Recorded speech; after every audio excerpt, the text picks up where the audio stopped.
Welcome to People First Language by Rich Kolka, EDL 853, VB. So what is People First Language? It is the ability to use appropriate language to describe or talk about people who have a disability. Language is powerful. Words can hurt. Words can build up. How you present the words can make all the difference in a person's life. Take a look at this example here. It says, "Hello, I am Jaden Smith. I love funny movies and hang out with my friends. I have a speech disability." It does not say, "Hello, I have a speech disability. My name is Jaden Smith." It doesn't go like that. That is insulting, and that's what a lot of people do when describing people with disabilities. Check this quote out.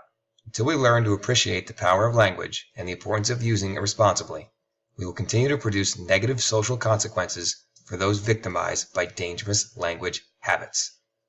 When you think about that, it's pretty powerful and it's pretty easy to do. People with disabilities are people. They are people first. They should be addressed as people first.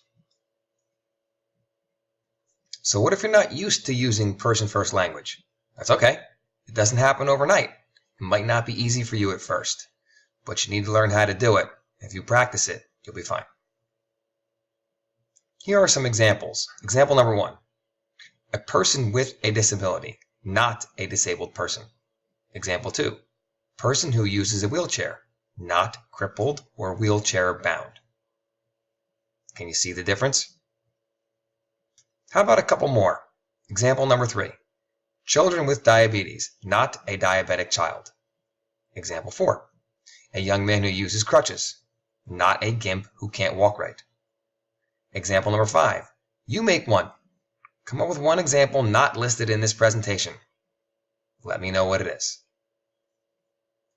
Other ways to use person-first language. Don't assume a person with a disability needs your assistance. Ask if they need help. They may not need your help, and it would be insulting if you offered help when they don't need it. So why use person-first language? Because it's respectful, it improves communication, and last and certainly not least, people are people, and they deserve to be treated that way. Thanks. Hope you learned something today about People First Language. If you have any questions, my contact information is located below. Thank you. Sources. Here they are.